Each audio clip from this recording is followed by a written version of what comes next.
Hi, I'm Menaka Raman-Wilms, and you're listening to the Decibel from the Globe and Mail.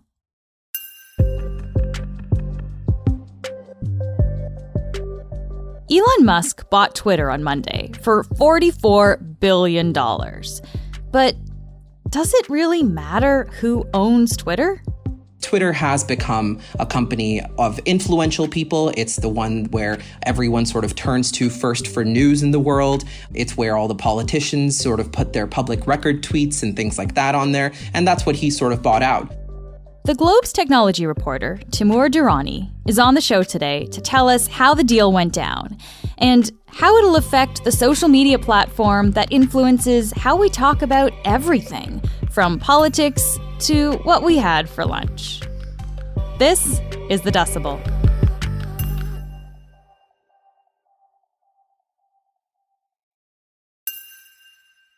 Timur, welcome to the show. It's great to have you on. Thank you for having me. This is the first time we're talking. Yeah, it's good to finally actually get to talk to you here. And I'm glad we're getting to talk about Twitter. So this is big news this week. Elon Musk, the richest man on the planet, he paid a lot of money to buy Twitter. He paid more than what the company was actually valued at. He paid a 38% premium on each share of Twitter. What exactly did he buy? Well, Twitter, I think, is one of those platforms, and the way that he phrased it, I think, is the most interesting way to call it. He said, Twitter is the digital town square where matters vital to the future of humanity are debated.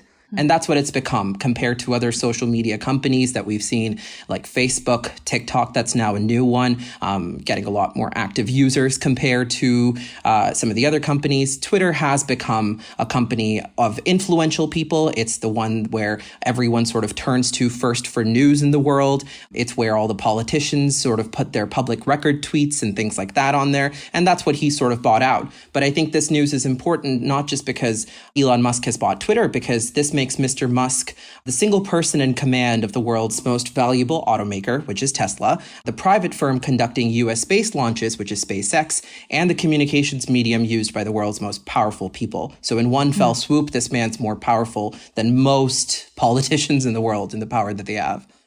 Yeah, because Twitter is one of those platforms where every politician, a lot of influential people use it. It doesn't have as many users, actually, as other platforms. Can you give us a sense of, the numbers on Facebook versus the numbers on Twitter? 2012 was the first time that Twitter actually talked about this publicly. And it talked about the fact that, the reality is that this is a platform where very few people actually use it versus the people that are actually on there who just watch the tweets. So most people, a very small fraction of people are going to be the only ones that are going to be tweeting versus the people that are actually on there just to read the tweets. And this is common for a lot of other platforms still. So on Instagram, most people don't post the amount of users that are actually on there who actually use it to post and do things like that on Instagram. Same for TikTok. When it comes to the numbers themselves, Twitter is actually very, very low on the ranking of other companies that it compares itself to. As of last year, Twitter had 206 million monetizable daily active users worldwide. TikTok, on the other hand, which is an emerging platform, has 1 billion active users as of the end of last year. Instagram, for example, by the end of last year, reached a new milestone of 2 billion active users worldwide. Facebook is 1.93 billion active users. So Twitter has never really, since its inception, it's not been one of those platforms that has a lot of active people on there, but it's more about who is and is not active on Twitter. So it's always the most powerful people in the world that will be actually sharing those tweets, who we go towards. Donald Trump was, of course, very, very prominent for this because what he would say would become public record when he tweeted about it. And so then it changed to how politics were viewed. We've also seen Twitter sort of work around and whatnot and influence in elections before. So this is a very powerful tool for communications all around the world, and that's what Elon Musk has bought out. Yeah. And you use the term there, monetizable users. Can you just kind of briefly tell us what do you mean by that? There's a really famous quote by a former Google executive, Tristan Harris, who very famously said, if you're not paying for the product, then you are the product. A lot of people are confused about how and why social media companies make so much money, because isn't it free for you and me to download these apps? We just download them for free. We use them for free. Why are these companies making money? How are they making money? Of course, the first answer is advertisements. This is something a lot of people would know inherently, but it's not just about the advertisements themselves. It's about how we are the product for those advertisements. So the data that is collected through the tweets, in this case, that you and I would make, or the tweets that we view and that we interact with, is data that is really valuable to a lot of companies, especially advertising companies. So Twitter makes a lot of its money based off of advertisements in a bunch of different ways. First, of course, is promoted tweets. So tweets would come up that are promoted by companies where they want you to sort of buy a product. They're basically advertisements then. Advertisement, yeah. Exactly. But there's also brand partnerships there. So, sometimes Twitter will collaborate with a brand where it might not need to flag it that it's an advertisement, but they're just funny tweets, so edgier tweets of Wendy's kind of beefing with McDonald's that we've seen before that have made headlines and things like that, right? And so those are things that Twitter does make money off of. Last year, it did introduce a suite of new paid features. It's called Twitter Blue. And this is something that we still don't have enough data about, that, whether they're making a lot of money off of it. But analysts have said this is very, very, very little compared to the revenue that it's making from other areas. Yes. Okay, so that gives us some context about what Twitter is now. What did Musk say about what he plans to do with Twitter now that he owns it? It remains unclear, about a lot of questions, where exactly he wants to take Twitter and what exactly this would mean for the changes that he wants to make there. But I'm going to read you his quote, because his quote, I think, is very interesting in the news release that Twitter sent out. It said, "Free speech is the bedrock of a functioning democracy, and Twitter is the digital town square where matters vital to the future of humanity are debated." This is Mr. Musk. And then he continues to say, "I also want to make Twitter better than ever by enhancing the product with new features, making the algorithms open source to increase trust, defeating the spam bots, and authenticating all humans. Twitter has tremendous potential. I look forward to working with the company and the community of users to unlock it." Now, this quote reveals certain things to us, but it also actually leaves us with a lot more questions, perhaps, about what exactly will happen. Like, we don't know what authenticating all humans means. We don't know how exactly he's going to defeat these spam bots. We still don't know any of that, right? But from what we've seen with Mr. Musk before, his whole idea with buying Twitter has always been about free speech, his version of what free speech looks like. And so there's been a lot of questions about whether, for example, Donald Trump, who was famously kicked off of the platform, whether he will be brought back on. Yeah, I think that was a question in a lot of people's minds is Donald Trump going to be back, because he was banned before. So that's kind of still up in the air. We don't know exactly which way that's going to fall. Let's come back to this idea of free speech, because this seemed to be something that Musk was highlighting there, as you said. When he says free speech, what exactly is he getting at? Elon Musk has been for a long time a big proponent of certain ideologies that he really likes to tweet about. So, for example, he's interfered quite a bit with what happened with the Ottawa convoy protests, where he supported and tweeted out to his 80 million plus followers about something where he compared Justin Trudeau to Hitler. And then he deleted that tweet when media started asking him questions about it, and he has yet to answer any questions about why he deleted this or why he stated what he did. So, of course, his view of free speech on Twitter is something that we still don't know what exactly it means. But if this company goes private the way Mr. Musk wants it to go, it could be very well something that he could allow whatever he wants to. It's going to be a free-for-all in a lot of ways. Okay, so let's talk about that kind of distinction then, the public versus private company distinction, because Twitter was a publicly traded company before, but after this deal goes through, it will be privately owned by Musk. Does that mean that he can do whatever he wants with it? Yes and no. No, because there's still public scrutiny attached to it, no matter what he does, right? But it depends on whether any of that public scrutiny will translate anymore to a private company. See, right now, what Twitter looks like is there are shareholders, there is a board that is there to sort of help make changes, or anything that comes up with Twitter is something that needs to go through the board, is something that needs to go through the shareholders. And then there's the regulatory sort of approvals and whatnot that need to be put across from a business perspective, and really from a features perspective, or anything that happens on Twitter. But at the moment, based on what this deal looks like, where he's taking it private, Mr. Musk can do whatever he wants. The founder himself, Jack Dorsey, he did a long thread where he talked about how he believes this should have always been a private company. This should have always been utility more than a business. And so let's see where this goes, but we have very few answers for sure.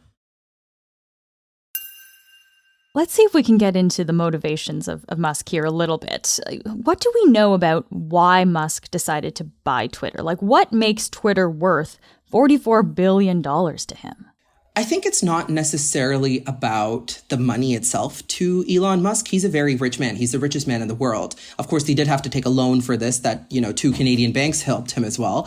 With his own two other companies, it's interesting because with Tesla and SpaceX, those have not done a lot of advertisements. He is the advertisement. He is the person who is sort of the brand of the company and sells it to his boosters and his, followers on Twitter and other platforms that really believe in his mission and what he wants to do with the world.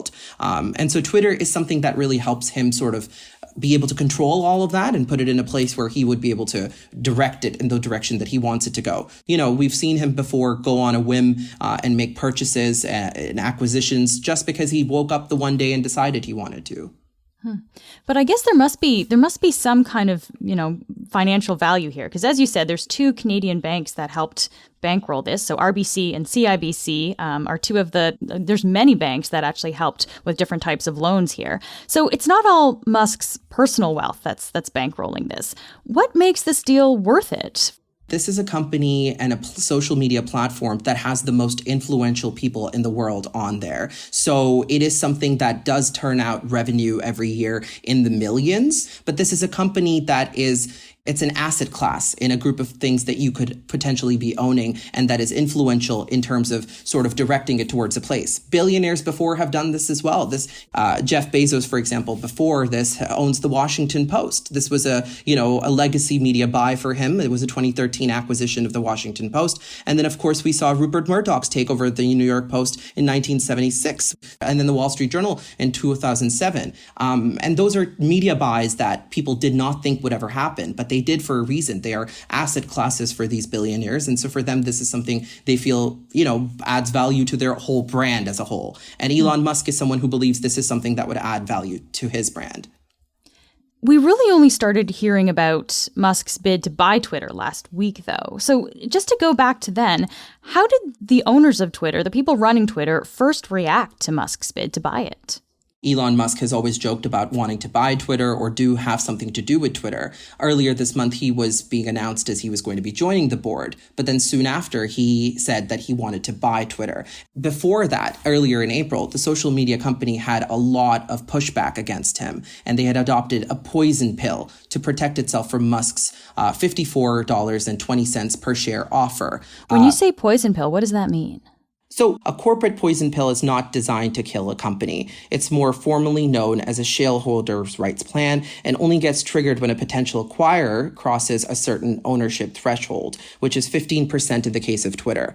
Once triggered, it allows all the other shareholders, except the acquirer, to buy more shares at a deep discount, which is just a basic way of saying that it's a company protecting itself from someone who's trying to buy it out, which is what Twitter was doing in this case. Okay. So it's an action that a company can take in order to protect itself from one person gaining control. Is that fair? Exactly. But the shareholders said that after a bunch of boardroom meetings and after a bunch of other internal discussions, they thought that Elon Musk's offer was too hard to reject. And so therefore, they have decided to accept it. So what changed if initially the board did not want Musk to take over the company? What changed in order to make this deal happen? I think the reason for that was because Twitter had not been getting a lot of offers like this before. And this was a really good offer for this company. This was an offer where they haven't been valued at this price by anyone really before. $43 billion for Twitter is a good bargain for them to be able to get a good bunch of money for this company that wasn't necessarily making that amount of money in revenue and wasn't necessarily heading towards that direction. So it was too good a deal to pass up for Twitter then. Exactly. So if people are maybe worried about what Twitter's going to look like going forward, will people leave the platform? So Monday, a lot of people started saying they really wanted to leave that platform as soon as this news became public that Twitter was going to be under Elon Musk. I don't know if it's going to translate into a lot of people leaving, enough people leaving, that it's going to be turned into a completely different looking platform with very few users. And there was actually a challenge going on amongst some people on Twitter where people said, if enough of us leave, maybe it won't be worth what money he paid for it. Maybe this will put it down. But there's not nearly been enough people leaving Twitter for it to be going down that route where it's no longer something that is feasible for Mr. Musk to own. And I think it's mixed because there are a lot of followers of Elon Musk who are very, very excited that he is going to be taking this company up and that he is going to be putting it in a direction where his version of free speech, which he calls himself a self-described free speech absolutist, is something that he wants to take this direction for the company. Can we expect any imminent changes to Twitter once this all goes down? Right now, no. And I think that's important to note is that they actually, so this was a really good report from the New York Times where they talked about how there has already been a locked in mechanism for employees not to make any changes to Twitter. As soon as this deal was announced, there was an idea, a threat of some employees within Twitter that could go rogue. And so they wanted to make sure that no one completely put up new features or things like that while Elon Musk's acquisition was going through. So Twitter will no longer put up any new features up until this deal is finalized. So we don't know what exactly will happen, which direction it will go in. But for now, we're going to still remain in the same place that Twitter looks like. Timur, thank you so much for speaking with me today. Thank you. Thanks for having me.